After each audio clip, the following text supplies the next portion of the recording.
এক রোজা ভাঙছিস, কয় রোজা রাখবি? 60টা। একটাই রাখতে পারি না, 60টা রাখতে কোন, এটা কোনো কথা হইলো নাকি? অন্য কিছু কোন। আল্লাহ রসুল বললেন ঠিক আছে যাও তাহলে 60 জন মিসকিন খাওয়াই দিও।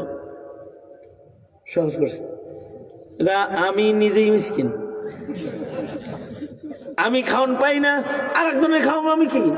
তেমন কই আমি অন্য কিছু কন। আল্লাহর রাসূলের কাছে কিছু খেজুর আছে, আটা গম আছে, হাদিয়া আসছে, পোটলা বইরা বস্তা বইরা। নবীজি তারা বললেন এই যে তোরে হাদিয়া দিলাম, তোরে মালিক বানাইয়া দিলাম, যা তুই এইটা দিয়া খাওয়াই দেখা সবাই। বস্তাটা কোন রকম মাথায় ওঠায় কয় জায়গা এটা আমার লাগবো,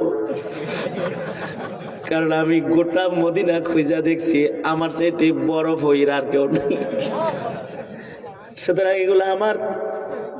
দেখেন আশ্চর্য, এইরকম কাণ্ডটা ঘটাইছে আল্লাহর রাসূল সাল্লাল্লাহু আলাইহি ওয়াসাল্লাম হাসা দিছে।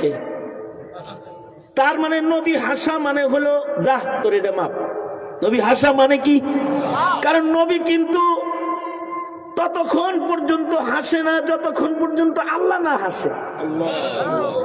হাদিসে মুসালসাল বিযিহক আব্দুল্লাহ ইবনে আব্বাস, আব্দুল্লাহ ইবনে মাসউদ নবীজিকে জিজ্ঞাসা, নবীজি জান্নাতের কথা কইতে যে আপনি হাসেন কেন? আপনি আল্লাহ হাসে, এর লেগে হাসি, আল্লাহ বান্দারে মাফ করতেছে এর লেগে হাসতাছি, আল্লাহ হাসতেছে আমিও হাসতাছি।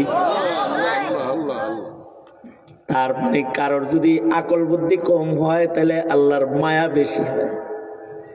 এ কারণে হাকিমুল উম্মত থানভী রাহমাতুল্লাহ আলাইহি বলেন লোকটা অত জ্ঞান ইলম তার নাই, জ্ঞান কম, এর লেগা আল্লাহ তাআলা তার অতটুকুন ভয়ের কারণে তাকে মাফ করে দিয়েছে। আপনারা চিন্তা করেন, মনে মনে যদি নিয়ত করেন, যাক না জানলে